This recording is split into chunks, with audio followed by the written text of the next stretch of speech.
Hola, ¿qué tal? Muy buenas tardes a todas y a todos quienes nos acompañan y quienes seguramente se irán sumando a esta serie de capacitaciones. Me presento, yo creo que muchos ya nos conocemos, pero soy Regina Cruz Vega y actualmente soy la presidenta de una asociación civil que se llama Ecos de Sor Juana. Y esta colaboración la estamos haciendo, por supuesto, con el Centro de Integración Juvenil Tlalpan. Les platico rápidamente que empezó con una propuesta de la doctora Claudia Tejeda, que ahorita la van a escuchar, de poder organizar un taller que pudiera llegar a madres, padres y docentes y que tienen que ver con las problemáticas que dentro de los centros de integración juvenil, psicólogos clínicos, adictólogos y paidopsiquiatras, al trabajar con niñas, niños y adolescentes, descubren, ¿no? O sea, encuentran algunas problemáticas que los jóvenes o los niños manifiestan y que tienen que ver muchas veces con estas relaciones que tenemos entre mamá y papá. Entonces, bueno, es una colaboración gratuita. Rápidamente les comento que ustedes se tienen que registrar solamente una vez. Son 17 capacitaciones con diferentes ponentes, expertos en salud mental. Nos acompaña una jueza en materia familiar, abogada, experta en familias y en derechos de infancia, que es la maestra Ivette Anguiano. Ahorita la vamos a presentar, pero también nos van a estar acompañando otros psiquiatras de otras instituciones y otros psicólogos clínicos y peritos en psicología. Así que muchos de los temas que vamos a abordar tienen que ver con las dudas que muchas veces como madres o padres nos hacemos, pero sobre todo está enfocado este taller y estas conferencias a pensar en el interés superior de los niños, niñas y adolescentes, en el beneficio de ellos y en no lastimarlos cuando los adultos tomamos ciertas decisiones. Bueno, entonces voy a proceder a presentar a quienes hoy nos acompañan y les decía que está con nosotros la paidopsiquiatra Claudia Tejeda Romero. Ella es paidopsiquiatra en centros de integración juvenil, es docente titular en la Escuela de Medicina de la Universidad de Celaya y es tutora de médicas y médicos residentes en la Universidad de Veracruz. La paidopsiquiatra tiene 16 años de experiencia, es egresada de la Facultad de Medicina de la Universidad Autónoma de Querétaro y con una subespecialidad en paidopsiquiatría por la Universidad Autónoma de México. Es una mujer comprometida con el manejo integral del paciente y de su familia. Además, ella es adictóloga, es terapeuta familiar, se formó como médico rotante en Cataluña, en Barcelona, España, y también es miembro activa de la Sociedad de Patología Dual Española, así como varias asociaciones mexicanas de psiquiatría biológica, como el AMPI, el APM y entre otras. Y ella es la culpable de que estemos organizando estas 17 capacitaciones, justamente por ese compromiso que tiene con el manejo integral del paciente y su familia. Y bueno, aprovechamos para agradecer al maestro Alfredo Guerrero Muciño, que es el director del CIJ Tlalpan, que es con la institución que estamos haciendo esta alianza y que obviamente garantiza la calidad de las y los ponentes que nos van a estar acompañando a lo largo de estas 17 sesiones. Y bueno, toca el turno presentar y ya para que le permitamos exponer a la jueza en materia familiar Ivette Anguiano Aguilar. Ivette Anguiano se ha desarrollado en el Poder Judicial del Estado de México por más de 18 años, ocupando cargos de técnico judicial notificador, secretario judicial y visitador auxiliar familiar. Actualmente, Ivette Anguiano es jueza del Juzgado Séptimo Familiar de Catepec con residencia en Coacalco. Ella es licenciada en Derecho por la Universidad Nacional Autónoma de México. Tiene diversos diplomados, dentro de los que destacan diplomado en Derecho Fiscal por la UNAM, FES Aragón. Es maestra en juicios orales por el Centro de Estudios Superiores en Ciencias Jurídicas y Criminológicas y se ha capacitado sobre todo en temas de perspectiva de género, infancias y grupos en situación de vulnerabilidad. Ivette Anguiano ha colaborado en el Centro de Estudios Jurídicos Carbonell, ha impartido el módulo de oralidad en materia familiar y derecho procesal civil. Sin más, le cedemos el uso de la voz antes a la doctora Claudia Tejeda, no sé si dio un mensaje, y después a Ivette. Muchas gracias.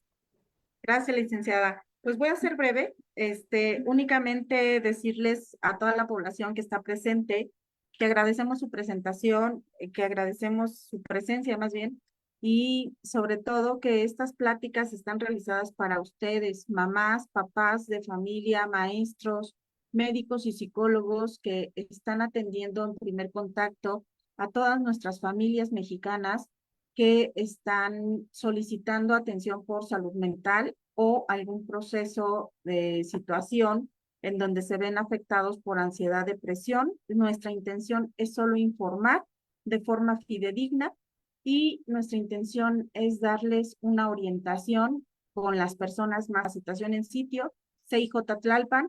Los esperamos, ahí está la información completa. Y sin más preámbulo, pues adelante, licenciada Ivette, la escuchamos. Gracias. Muchas gracias a ambas, a la doctora Claudia Tejeda, a la maestra Regina Cruz, a la Asociación Civil ECOS Esos de Sor Juana, y de verdad para mí es un placer poder compartir con ustedes. Y la intención pues es llegar, como decía la maestra Regi, a todos los padres de familia, para que podamos concientizarnos en nuestra responsabilidad que tenemos en la formación de niñas, niños y adolescentes. Sí, también, claro, para que conozcan los tópicos de guarda y custodia, de patria potestad, cómo es que las personas juzgadoras, juezas y jueces vamos evaluando nuestras capacidades parentales, cómo impacta en un procedimiento, pero sobre todo cómo impacta el actuar de ellos en el proceso y en el entorno familiar, porque son los principales responsables de cuidar la psique de nuestras niñas, niños y adolescentes. Así pues, si me lo permiten, vamos a iniciar con una pequeña presentación que va a ser como muy didáctica, y a mí me gustaría mucho que todos me informaran sobre sus dudas, si algo no es suficientemente claro, y bueno, vamos a dar inicio. A mí me gustaría primero que iniciáramos con una reflexión. Con una reflexión, sobre todo cuando decidimos como seres humanos conformar una familia. Sabemos que hay diversos tipos de familia, pero también yo quisiera que reflexionáramos, cuando vamos a formar esta familia, empezamos a programar en dónde vamos a vivir, cuáles van a ser nuestras necesidades económicas, cuáles son o qué son las cosas que tenemos en común con nuestra pareja, cuáles son nuestras metas como familia. Y después de que ustedes hayan reflexionado en este tema, también me gustaría que reflexionáramos si cuando existe una separación de papá y mamá, hacemos el mismo ejercicio. Nos concientizamos del paso que vamos a dar, de cómo vamos a solventar las necesidades de cada uno de los integrantes de la familia, educativas, económicas y sobre todo psicológicas y emocionales. ¿Lo hacemos? Vamos a pensarlo y yo espero que todo lo que comentemos en esta plática nos lleve a la reflexión. Esa es mi principal intención, la reflexión. Bueno, todos conocemos que existen diversos tipos de familia. Entre estas, la familia tradicional, que está formada por un papá y por una mamá. Quiero hacer la acotación que ahorita únicamente hablaremos de las familias en donde tienen integradas hijos. No porque las demás sean menos importantes, sino porque este taller se va a dirigir a la crianza positiva, a la separación y a la responsabilidad que tenemos con niñas, niños y adolescentes. Así pues, tenemos la familia tradicional, les decía yo, en donde los pilares fundamentales es papá, mamá y los hijos que se procrean entre ambos. También ahora tenemos las familias que están constituidas de manera homoparental, es decir, por un hombre y un hombre y un hombre y una mujer, o bien las familias reconstituidas, que normalmente los pilares, bueno, ya tienen descendencia que no es una descendencia común, y que finalmente se integran al mismo núcleo familiar.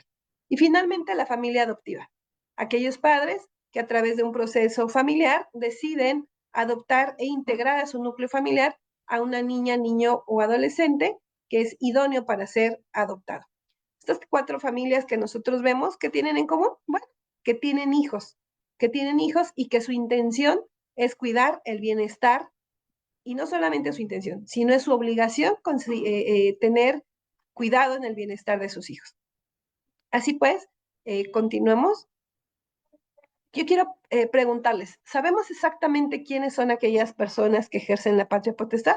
Bueno, nuestra normatividad nos dice que la patria potestad recaerá principalmente en el padre y la madre.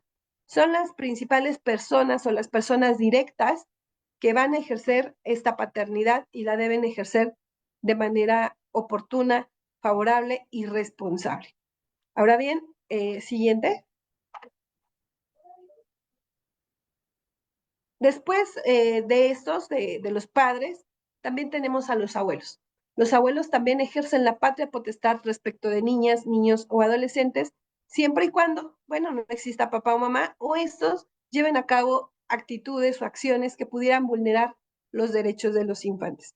Mientras tanto, podemos decir que los padres tienen un ejercicio de la patria potestad activa, mientras que los abuelos la tienen pasiva y van a entrar en su ejercicio siempre y cuando haya una representación deficiente o una negligencia.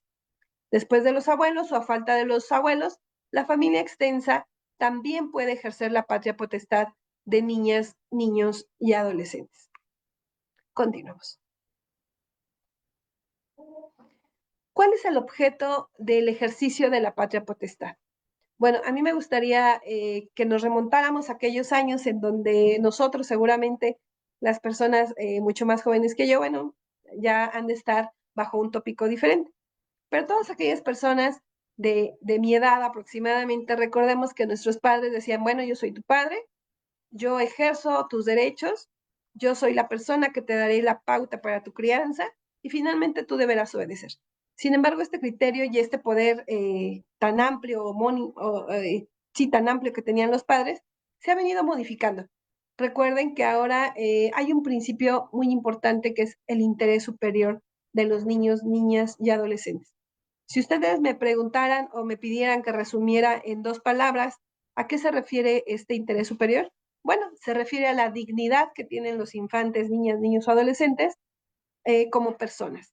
Ellos son reconocidos como personas, se les reconoce un derecho primario y superior en frente de los adultos y a esto nos vamos a referir. Así pues, el interés superior de los niños conlleva que los padres deban garantizar la alimentación de los infantes, la alimentación que sea oportuna, que sea nutritiva, que sea constante y que sea adecuada. Pero cuando escuchamos alimentos, no nada más nos referimos a la alimentación, a la comida en sí. Nuestra normatividad nos dice que por alimentos debemos entender el vestido, el calzado, la educación y algunas otras rubros que también comprende, como es el bienestar psicológico, el bienestar emocional, el vivir en familia. Otro de los derechos que tienen los infantes y que los padres están obligados a cumplir, bueno, es el registro del infante al momento de su nacimiento y que podemos hacerlo en no más de 60 días. Continuamos. El derecho a la educación, que bueno, ya es un derecho que todos conocemos sobre él. Continuamos.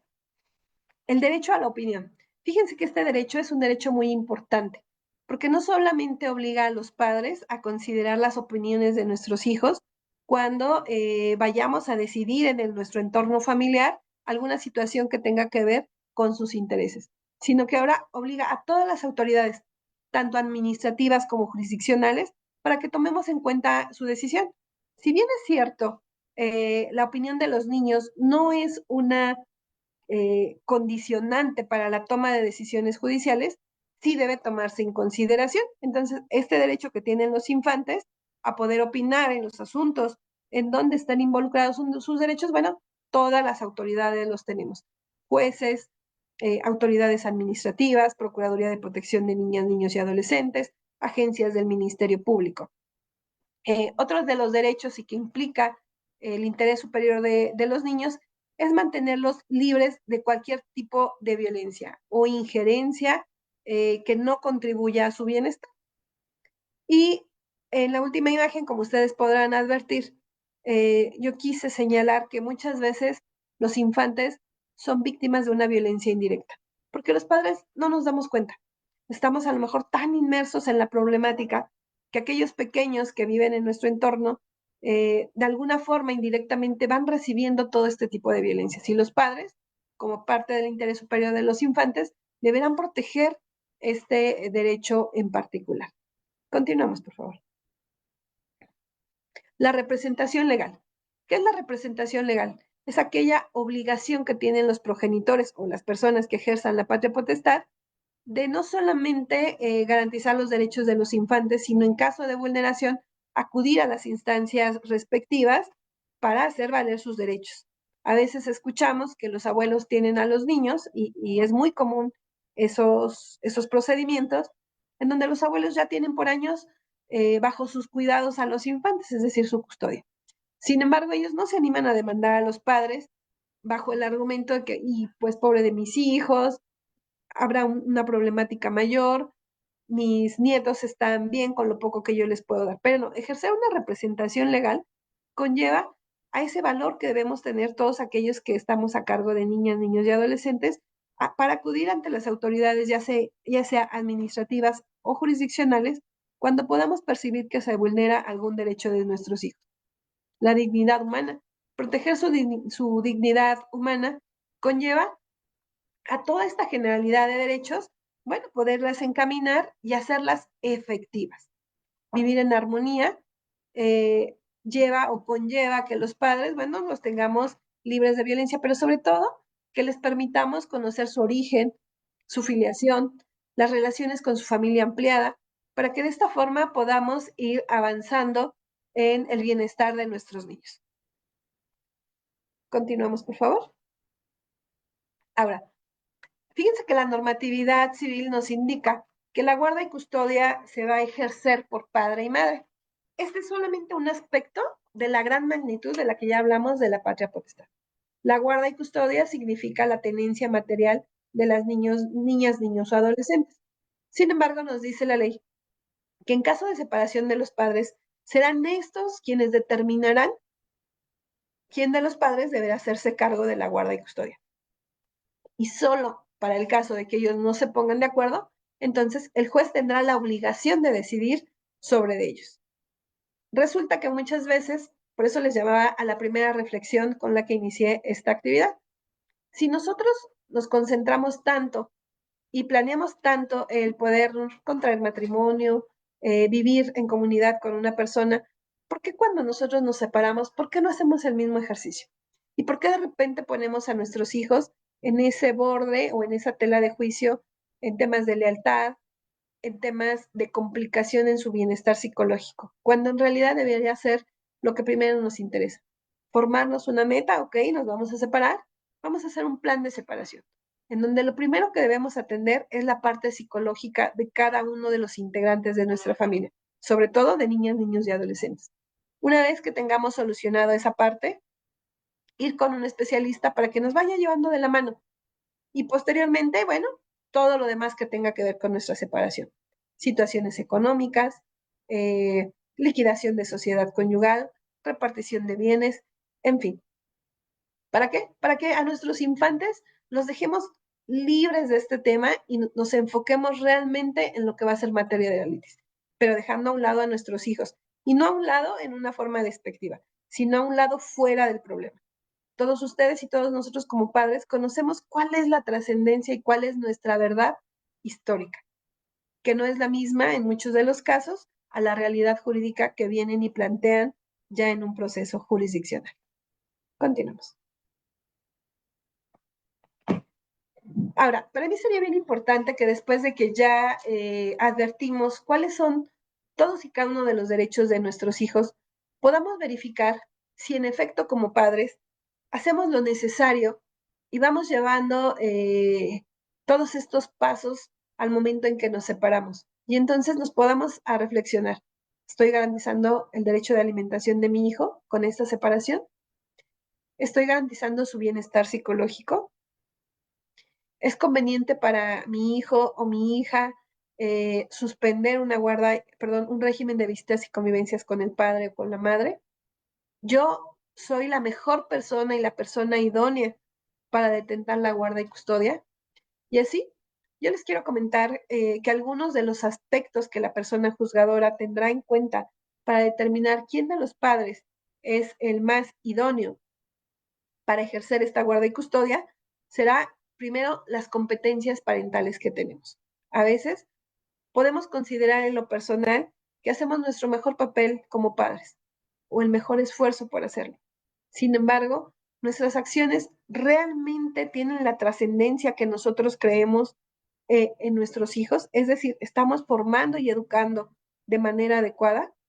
A veces solamente lo conocemos con una pericial en psicología, porque yo puedo pensar que soy la persona más amorosa con mis hijas y puedo pensar que hago mi mayor esfuerzo por reunir todos aquellos requisitos mínimos psicológicos que le den a mi hija una estabilidad. Sin embargo, ¿lo estoy logrando? ¿En realidad conozco a mi hijo? ¿En realidad su padre conoce a mis hijos? Habría que preguntárnoslos. También, otra situación que va a tomar en cuenta el juzgador o la persona juzgadora es el entorno social. Es decir, si yo en mi domicilio tengo la privacidad necesaria para que mis hijos puedan descansar, puedan dormir, y si la otra parte, es decir, mi contrario o el padre de mis hijos, su entorno social es seguro, es adecuado. Otra de las situaciones que también podemos observar como juzgadores es la actitud procesal de las partes. Fíjense que es muy triste que en ocasiones alguno de los padres tiene cuidado de los hijos y el juez o la jueza determina que se va a llevar a cabo un régimen de visitas y convivencias. Pero a veces el padre o la madre estamos tan inmiscuidos en los problemas personales que tenemos con nuestro contrario que impedimos, obstaculizamos ese régimen de visitas y convivencias. Y por supuesto que ello genera una violencia una violencia y una vulneración a los derechos humanos de nuestros hijos, porque como comentamos hace un momento, bueno, el derecho humano de nuestros hijos a vivir en familia, aunque no vivamos juntos papá y mamá, sigue latente. Y ahora lo debemos procurar con mucho mayor refuerzo. Es decir, no vivo con papá, no vivo con mamá, pero voy a hacer todo lo posible por fomentar en ese infante una participación adecuada. Sí, a lo mejor limitada a días y horas, porque finalmente la separación es lo que determina. Yo siempre les digo a los justiciables que en una separación de padres nadie gana, todos pierden, todos perdemos, y más las niñas, niños y adolescentes. Otra situación que también nosotros tomamos en cuenta como personas juzgadoras son los expedientes clínicos. Fíjense que en muchas de las ocasiones, y es muy triste, observar que alguno de los integrantes de la familia, tratándose de niñez, tienen condiciones especiales. Son personas con discapacidad, tenemos niños con autismo, tenemos niños con déficit de atención y que seguramente en los centros de integración juvenil han podido observar cuáles son todas las problemáticas que tenemos con estos chicos. Y resulta que papá o mamá, dependiendo quién sea el que no ejerce la guarda y custodia, de repente consideran, vamos a pensar que papá tuvo a su pequeño que tiene algún tema de autismo, lo tiene durante más de 5 años. Y por alguna razón se decide a demandarle a la madre o al padre, que no es el custodio, a lo mejor alimentos. Y de repente el padre dice, bueno, pues si ya le pesa a la otra parte estarse haciendo cargo de mis hijos, dámelo. Yo ejerzo su guarda y custodia. Y entonces entran en la disputa para saber quién es el padre que tiene mayores herramientas y mayores competencias parentales. Y entonces nuestros expedientes se llenan, perdón la expresión, de dimes y diretes, mientras que el padre está tratando de defender que él tiene las mejores competencias, pero no las han dejado, no lo han dejado ejercerla, o viceversa la madre dice yo tengo las mejores competencias, pero no me han dejado desenvolverlas. Los jueces lo que debemos ser es imparciales y objetivos. Vamos a mandar a traer el expediente clínico. Vamos a saber quién de los padres es el que está involucrado en todas las necesidades, no solamente sociales, sino médicas de los hijos, qué tratamientos se han llevado a cabo, quién ha asumido esta responsabilidad de atención médica y bueno, los expedientes clínicos nos van a dar un parteaguas en muchos de los casos para tomar decisiones. Las sugerencias de terceros. ¿A quién vamos a llamar terceros? Van a ser estos informes de ya sea instituciones o autoridades administrativas, como pueden ser colegios, como puede ser nuestro SECOFAM, todos aquellos terceros que se ven involucrados no solamente en la crianza de los infantes, sino también en su bienestar, porque esos elementos van a permitir al juzgador conocer más allá de las manifestaciones de las partes, poder obtener elementos que de manera objetiva nos puedan dar la certeza de cuál es el entorno familiar. Y bueno, todo tipo de informes que ustedes se imaginen, el juez podrá solicitar.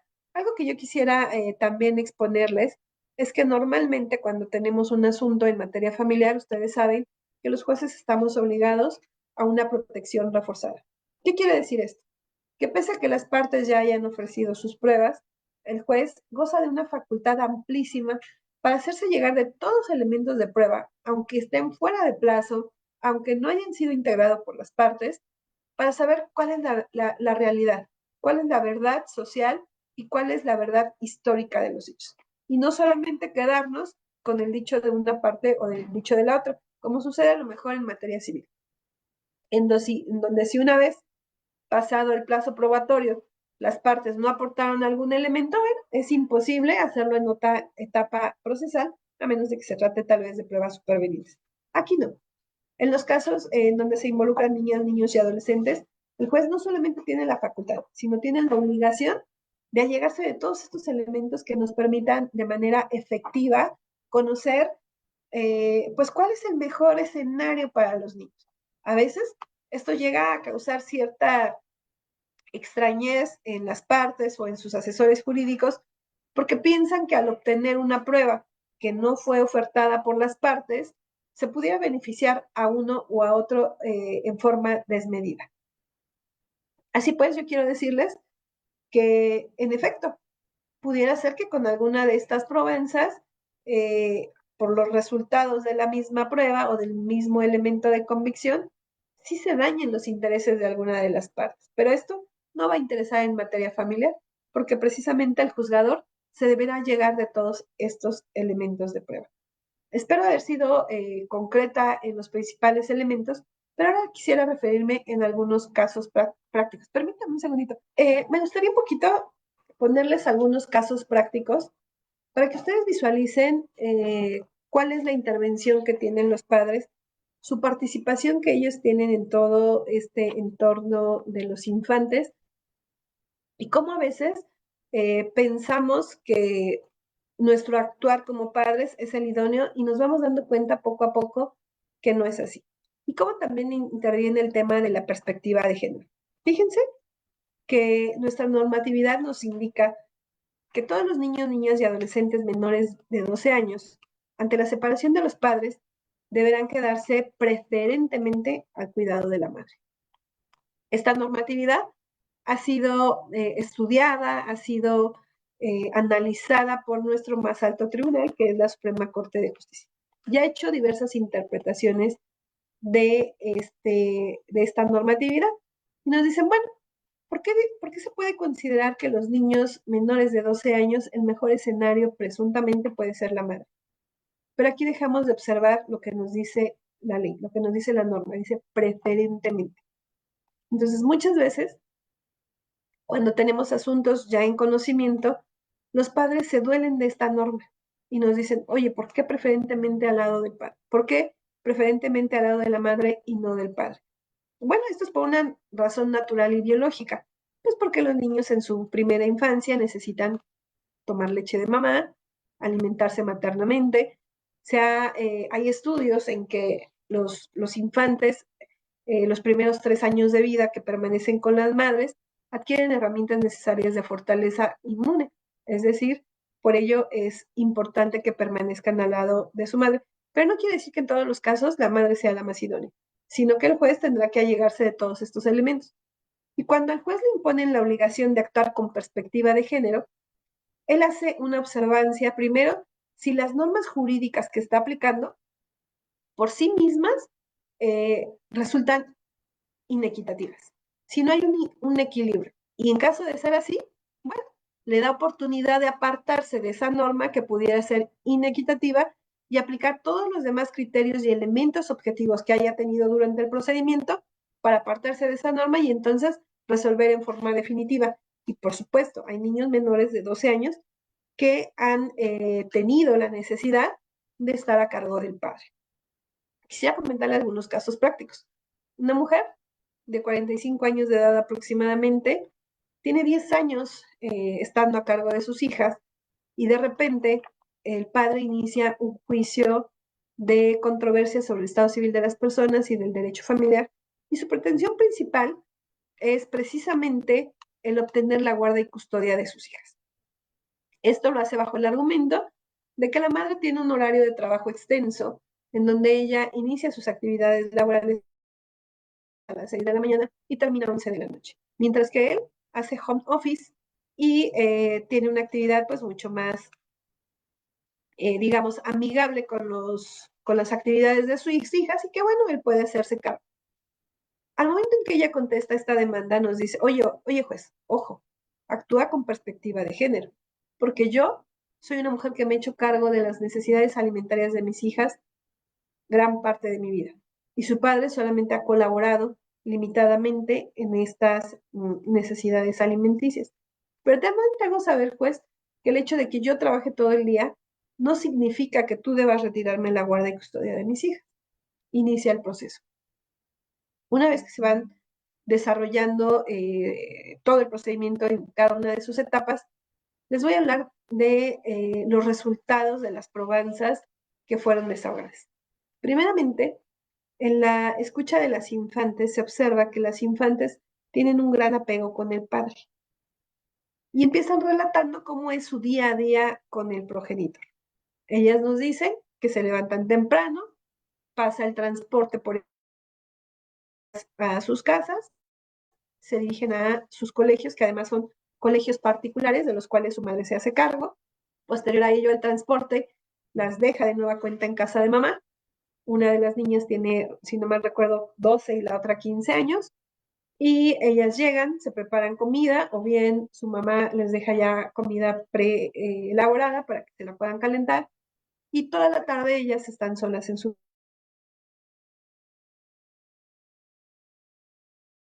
Sin embargo, prefieren que en algunas ocasiones se ve su cara cuando se iluminan y dice, papá cae de sorpresa, nos lleva a comer y nos deja en casa ya una vez que tomamos los alimentos para que continuemos con las actividades.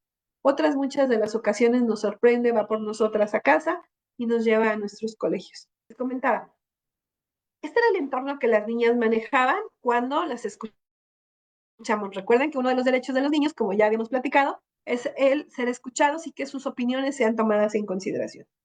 Entonces, bueno, se desahoga esta probanza, esta diligencia, y eso es lo que nos arroja. Posteriormente viene la pericial en psicología. Cuando viene la pericial en psicología, llama mi atención que en competencias parentales el padre sale muy bien evaluado y en todas prácticamente tiene una valoración óptima. Quiere decir que sus competencias vinculares, sus competencias formativas, sus competencias de apego hacia las infantes son los adecuados.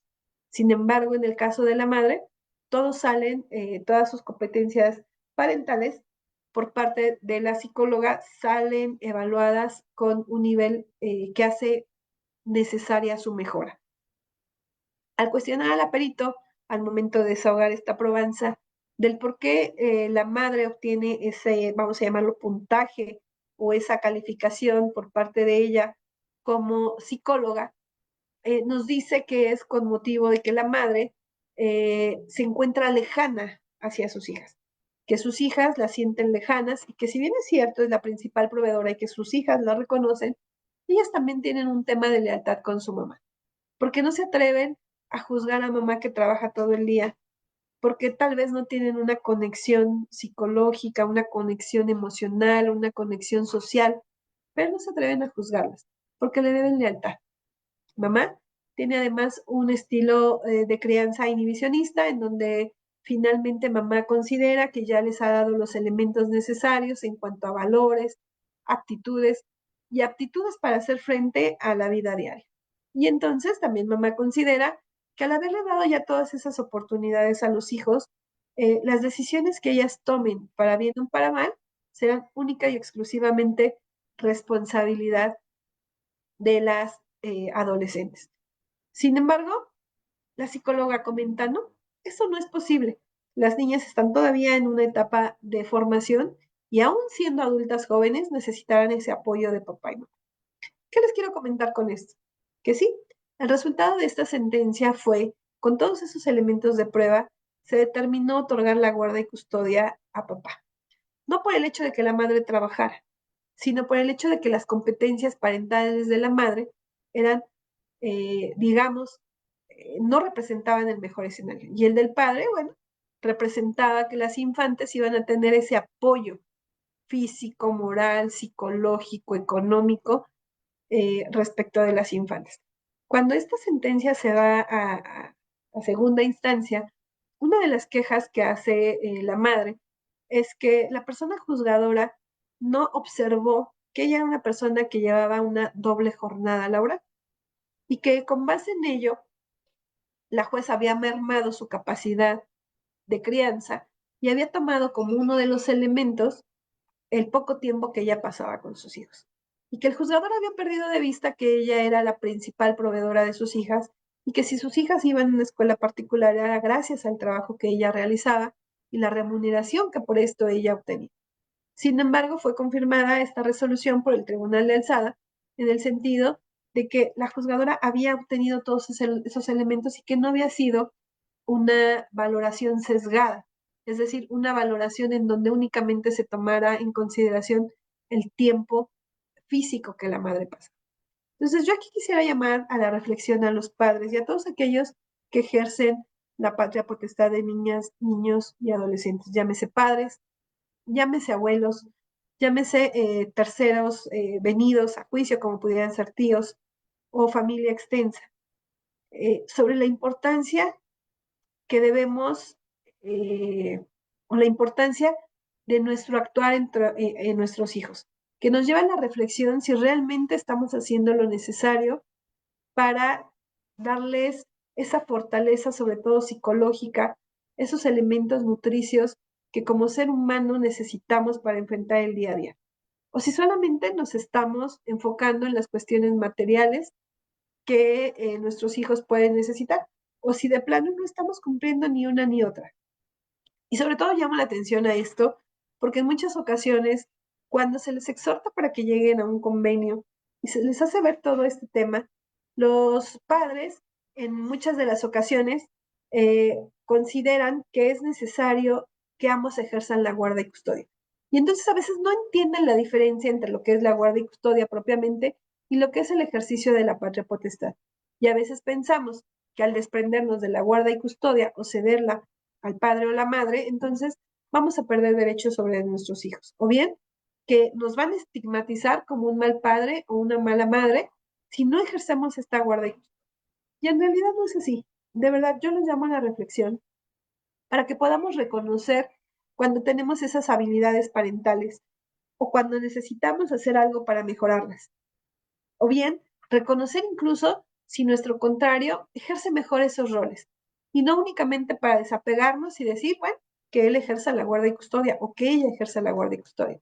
No, para involucrarnos y hacer oportunidades de mejora. Como padres, creo que aún estando separados, podemos hacer muchas cosas para fortalecer el bienestar de nuestros hijos y trabajar cada uno desde su trinchera en ese fortalecimiento. Y si en este momento no tenemos unas competencias parentales en igualdad de circunstancias, trabajarlas en beneficio de nuestros hijos. Este es uno de los casos que para mí me pareció relevante, porque en muchas ocasiones el padre se siente relegado con estas disposiciones, pero yo quiero decirles que no. Hoy en día, las personas juzgadoras se han convertido en verdaderos integradores de la norma. ¿Quiere decir esto? Que no solamente se van a ceñir a nuestro Código Civil, a nuestro articulado expreso en la ley, sino que ahora tiene una amplia gama de hacerse ayudar por protocolos, por convenciones, en fin, por muchos otros elementos y mecanismos que permitirán dictar una sentencia más justa, más razonable. Por eso yo los invito a que hagamos una reflexión del papel que tenemos como padres. Y si nosotros advertimos áreas de oportunidad, empezar a trabajar en ellas de manera inmediata. Sí podemos. Sí podemos, así como reconocemos nuestros sentimientos, así como nos han enseñado y nos han transformado en la crianza positiva, también podemos robustecer estas capacidades de crianza que tenemos. Muchas gracias. Me gustaría saber, maestra Regi, si tenemos algunas preguntas o podemos continuar con algún otro ejemplo y casos en donde a mí me han parecido de verdadera relevancia.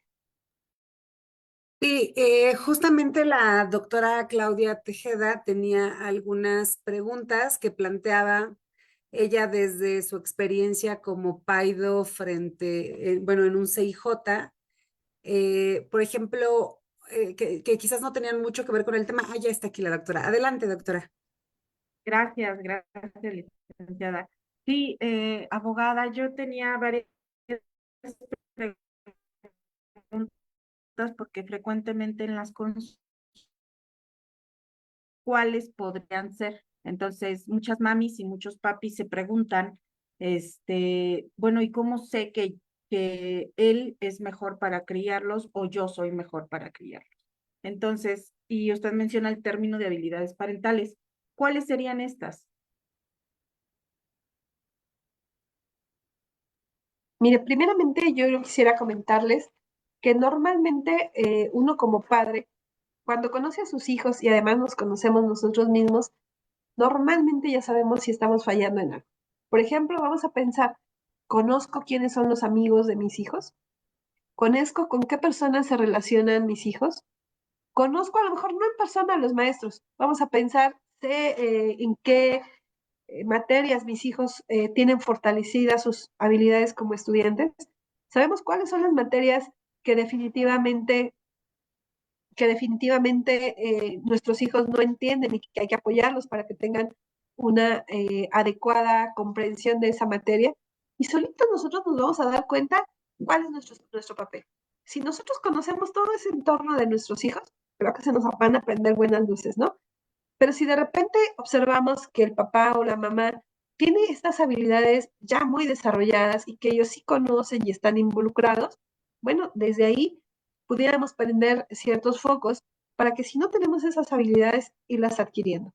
Otra reflexión que yo les haría a los padres es el tema, cuando tenemos una percepción idónea de nuestro contrario, de nuestro padre o madre, y siendo hombres o mujeres, una percepción propia de esta persona, comentamos esos datos con nuestros hijos, hacemos algunos reproches, culpamos a nuestros hijos de algunas acciones.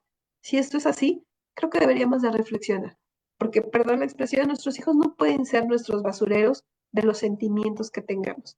Para eso habrá que canalizarnos con psicólogos, con profesionales en la materia que podamos ir superando estos tipos de situaciones, estos sentimientos que tenemos en contra del padre o la madre de nuestros hijos. Porque si los hacemos partícipes de la conflictiva, creo que desde ahí ya hay luces que se están prendiendo. Muy bien, muchas gracias. No sé si en el chat hubiese alguna pregunta del público. Sí, recordar quizás, maestra Ivette Anguiano, cómo antes la ley, yo recuerdo que hace muchos años escuchabas sí, el mensaje de que solo a cierta edad de niñas y niños, las mujeres en automático tenían esta guarda y custodia.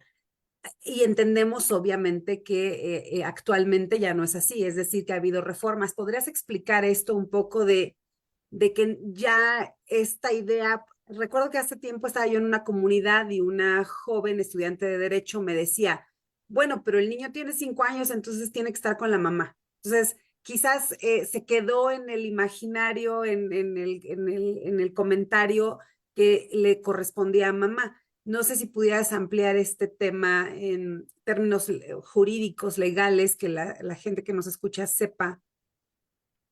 Sí, fíjense que eso es algo bien interesante. Anteriormente, en efecto, se consideraba y no estaba sujeto a discusión. Pensemos, decía, la madre de infantes menores de 12 años quedará al cuidado de esta. Sin embargo, ahora esta normatividad cambia y dice preferentemente. ¿Qué quiere decir esto? Que le dan la oportunidad al juzgador de valorar todo este entorno de los que hablábamos hace un momento, todas las pruebas que él haya traído a juicio y todas aquellas que les hayan aportado las partes. Y entonces, si evidentemente se advierte que existe un mejor escenario con el padre, porque este tiene todas las habilidades parentales, porque tiene las condiciones, y no me refiero a una situación económica, porque vamos a pensar, el padre puede tener a lo mejor menores recursos que la madre o la madre menores recursos con el padre, y esto no va a ser definitivamente nunca una situación a ponderar para el establecimiento de una guarda y custodia. No lo va a ser.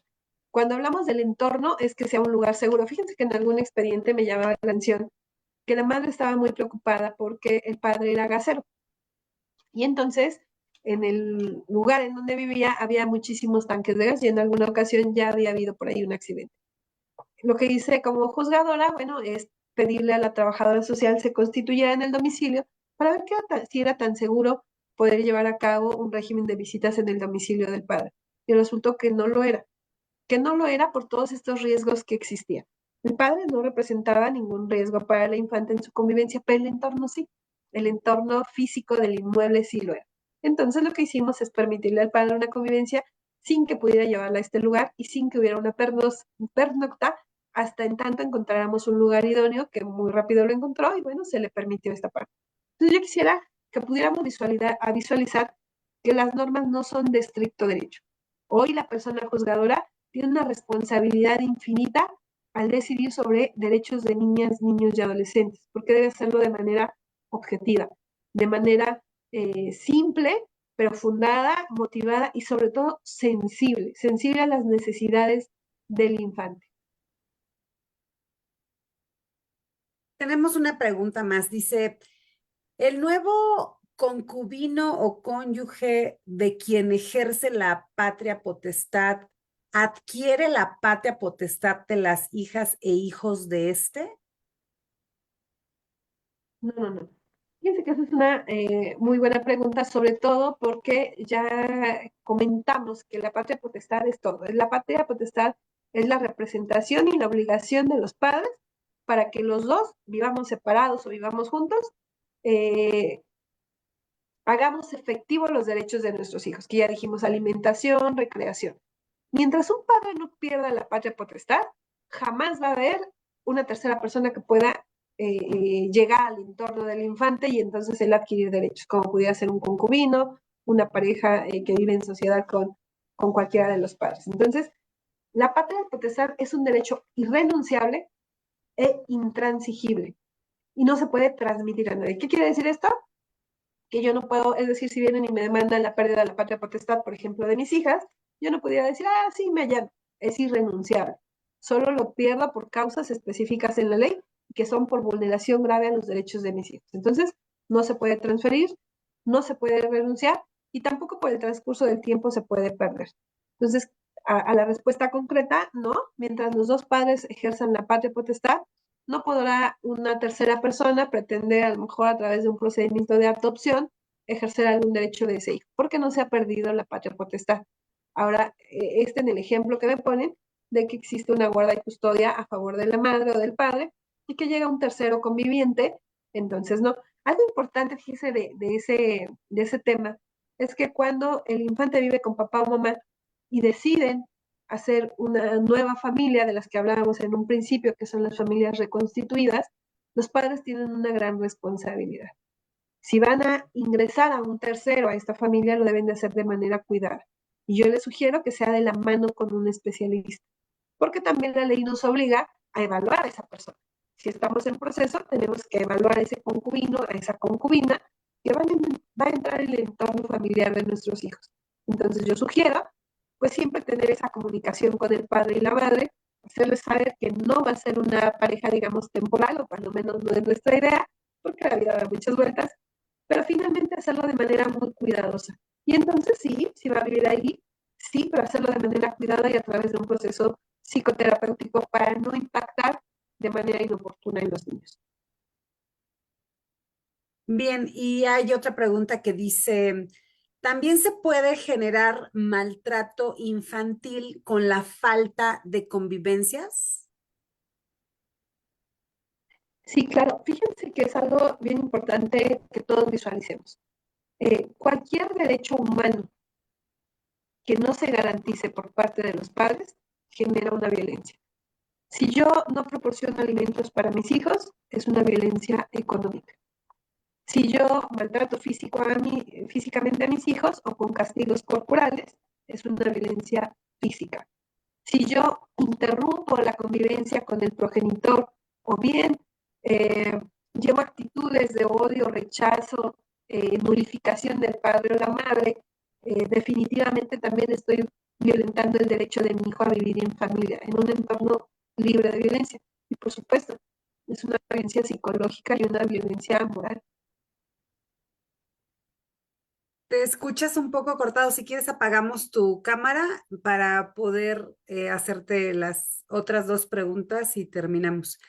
¿Hay algún test para conocer nuestros niveles de habilidades parentales? Y bueno, aprovechar que son 17 sesiones y que hay una sesión justamente que tiene que ver con esta pregunta, pero bueno, vamos a permitir que la jueza Ivette Anguiano nos conteste.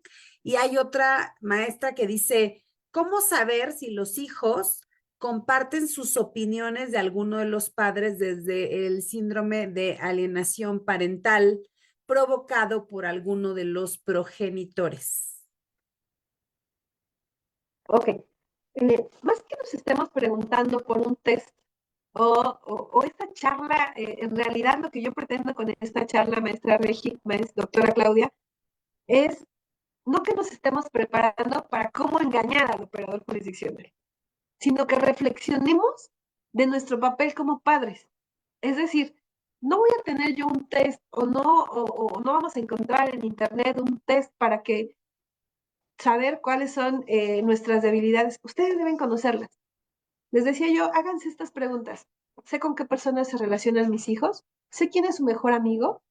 ¿Mi hijo tiene la confianza de venir a mí cuando tiene un problema? ¿Estoy aportando todo lo necesario en cuanto a las fortalezas nutricias de mi hijo? ¿Mi hijo sufre depresión? ¿Mi hijo sufre ansiedad? Y entonces esto nos va a ir llevando a las necesidades que tenemos como padres. Y no tal vez en engañar a un operador jurisdiccional y pensar que tenemos unas habilidades importantes cuando ello no resulte así.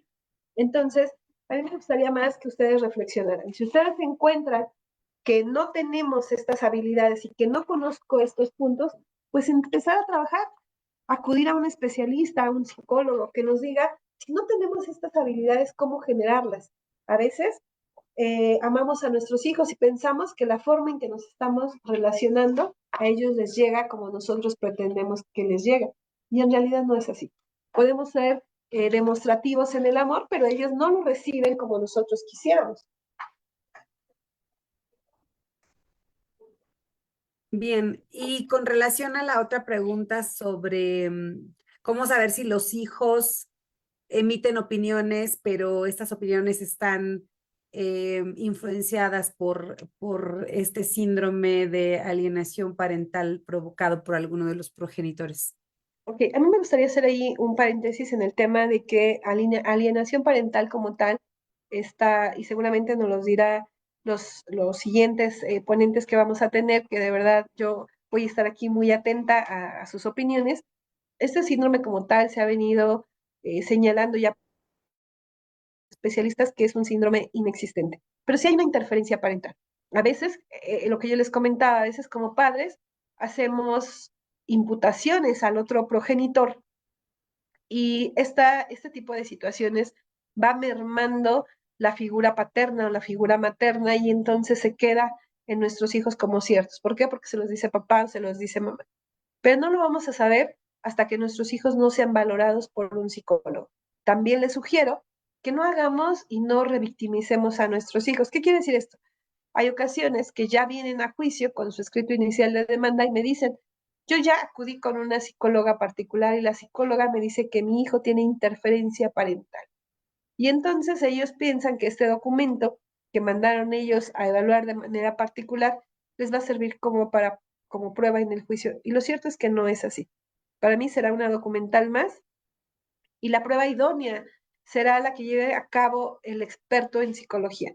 Este es un perito, no solamente es un psicólogo, sino un experto en esa materia. Yo les pediría que esa parte se lo dejen a los expertos, que permitan que el juez haga sus estudios necesarios, elabore sus periciales necesarias y entonces con ello podamos tener la certeza de nuestra actividad como padres en el desarrollo de nuestros hijos y no pretender hacer estudios. Fíjense, hubo un expediente muy curioso en donde yo mando a llamar a unas niñas y les pregunto, ¿y nunca han ido a terapia con mamá? Porque aquí el problema lo tenía mamá. Y me dicen, sí, pero cuando el psicólogo le dice algo a mamá que no le parece, entonces cambiamos de psicólogo. Y ya va en más de 3 ocasiones que nos cambia de psicólogo. Entonces, por eso necesitamos que usted, juez, nos escuche, porque es la única persona que nos puede escuchar de lo que estamos viviendo. Entonces, a veces estamos tan empecinados en que tenemos la verdad. Yo le sugiero que mejor los primeros que se atiendan sean papá y mamá. Y seguramente el especialista, si es un profesional, nos dirá qué habilidades parentales tenemos y cuáles son aquellas que debemos mejorar y sobre todo, cómo las podemos mejorar. Bien, pues muchas gracias. Estas son todas las preguntas. No sé si usted tenga alguna otra, doctora Claudia Tejeda. Pues no, más bien como me uno a lo que comenta la abogada acerca de esto que pasa con algunas familias cuando se separan y están en litigio, en donde es muy cierto que pueden visitar a veces 4 especialistas, 5 especialistas, 3 psicólogos, 3 terapeutas, otros 3 psiquiatras, y buscan una respuesta que les complazca a cada uno de las partes. Y definitivamente si no llegan a acuerdos, si no ven por el menor y por el beneficio de el niño, los hijos o los que están en medio, y se enfrascan solo en demostrar su propia verdad, pues desafortunadamente los hijos son los que sufren más estas situaciones en donde mamá tiene su verdad, papá tiene su verdad, los dos entran en criticarse mutuamente, descalificarse mutuamente, y esa disyuntiva y esa situación la sufren mucho los niños. Entonces, ojalá que sí escuchemos lo que nos está aconsejando la jueza, porque son muchos los gastos también, es desgaste emocional, es gasto económico, es gasto en tiempo, y los hijos muchas veces están flotando y fluctuando entre un hogar, una opinión, otra opinión, y justamente ese es el desgaste y esa es la situación mental que puede alterar las emociones de los niños, y es la que va a alterar como resultado la conducta y la emocionalidad de estos hijos. Entonces, ciertamente, a veces los papás tienen que decidir si entrar en conflicto o renunciar, a veces por salud mental del mismo individuo y de los mismos hijos, se ven en la situación de renunciar a ellos y mejor, sabes que llévatelos, tú ganas, ya esto se está prolongando, es mucho el sufrimiento, y entonces no es que gane uno o el otro, o sea, el que debe de ganar debe ser el niño y debe ganar la salud y la tranquilidad, porque bien recordamos que dentro de los derechos de los niños, pues es otorgar un ambiente saludable, sin violencia, y pues eso es lo que estamos tratando de todos hablar el día de hoy. Nada más. Sí, creo que es súper valioso desde su experiencia, doctora, usted como PAIDO, como experta en niñas, niños, adolescentes, y que además todos los días está en práctica con ellos, con ellas, de todo lo que usted conoce, ¿no? Los sentimientos, las emociones, las percepciones que tienen los niños derivado de estas problemáticas que hay entre mamá y papá. Entonces, sí, como decía la jueza, bueno, es el derecho del niño convivir con ambos, no es que mamá diga no lo voy a permitir o papá diga no lo voy a permitir, ¿no? Sino que es el derecho del niño. Y obviamente entiendo, maestra Ivette, que es el derecho del niño convivir con ambos siempre y cuando no haya una afectación o violación a sus derechos, ¿no? O esté en riesgo, como decías hace un momento.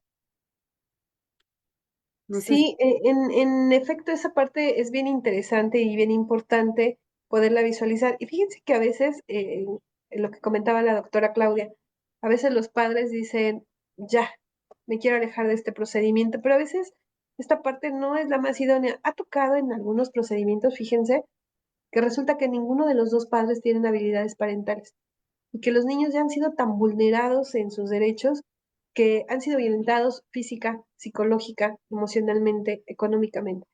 Y no nos queda de otra como personas juzgadores que entonces mandar a traer a los abuelos o a la familia ampliada, a los tíos, que ellos pueden ser un puente para sanar o sanear este círculo en cuanto a papá, mamá, mandarlos a rehabilitar y entonces a lo mejor reincorporar la guardia y custodia de los infantes. Porque a veces debemos llegar hasta esos extremos para garantizar los derechos de las niñas, niñas y adolescentes. No se vale que digamos, bueno, ya por quitarme del tema me desaparezco y entonces que sea lo que Dios quiera contigo, hijo, contigo, hija. No, tenemos una responsabilidad parental. Creo que sí, hay que tomar estas decisiones, sí, de manera prudente, pero siempre en beneficio de nuestros hijos. Si nos vamos a apartar de un procedimiento, pero yo sé que mi hijo o mi hija tiene garantizados los derechos con el otro progenitor, muy buena decisión. Pero si sé que no tiene garantizados los derechos con su padre o su madre, entonces continuar en el proceso. Continuar en el proceso para que este niña, niño o adolescente tenga el disfrute de esos derechos sin limitación. Bien, una última pregunta y cerramos. Nos dicen, ¿hay algún problema si los familiares visitan al niño que está en proceso de custodia? No, no, no. Recuerden ustedes que los niños tienen derecho a convivir con la familia ampliada. Incluso es benéfico para ellos porque ellos tienen un derecho a la identidad. Y esta identidad se conforma mediante la convivencia con papá, mamá, familia ampliada, abuelos, es decir, sus orígenes de ese infante. Entonces no habrá ninguna restricción, a menos que el juzgador haya impuesto alguna restricción de manera fundada y motivada con motivo de algún hecho ya probado. Por ejemplo, en caso de que exista algún abuso por parte de la familia ampliada, expresiones de odio en contra de alguno de los padres, entonces el juez podrá imponer medidas de restrictivas. Mientras tanto, no será así. Pues muchas gracias. Les recordamos que el día de mañana también tendremos una conferencia que se llama Infancia y Violencia y que justamente estará a cargo de la paidopsiquiatra Claudia Tejeda Romero de CIJ Tlalpan, que es quien nos acompaña y de las organizadoras de este taller y de estas conferencias, pero mañana es a las 10 de la mañana. Y nuevamente vamos a volver a vernos el día 8 de abril.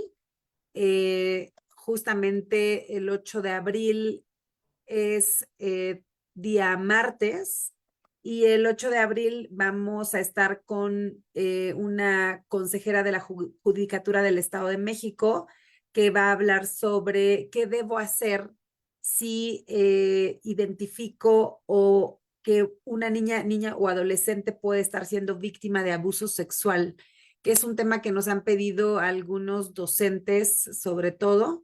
Y bueno, después vamos a tener otra participación más con la jueza Ivette Anguiano sobre régimen de convivencias.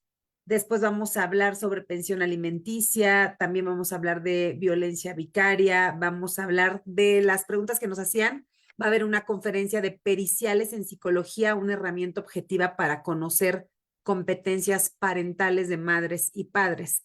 Y bueno, les decía que son en total 17 sesiones que esperemos que puedan ustedes ver a lo largo de este mes y al margen de que lo vamos a editar y volver a subir, pero estará habilitado en este canal, en este Facebook de capacitación en sitio. Y bueno, no sé si haya algo más que mencionar, doctora, y bueno, pues nos veríamos mañana 10 en punto. No, pues nada, muchísimas gracias a todos por su asistencia y también nos podemos ver por la página de Facebook de CIJ Tlalpan. Muchas gracias. Gracias, muchas gracias, maestra Ivette. Cuídense mucho y de verdad agradezco el apoyo para que estos temas lleguen hasta el lugar más recóndito y podamos reflexionar en ellos. Cuídense mucho. Excelente tarde. Gracias. Dejamos de compartir. Gracias.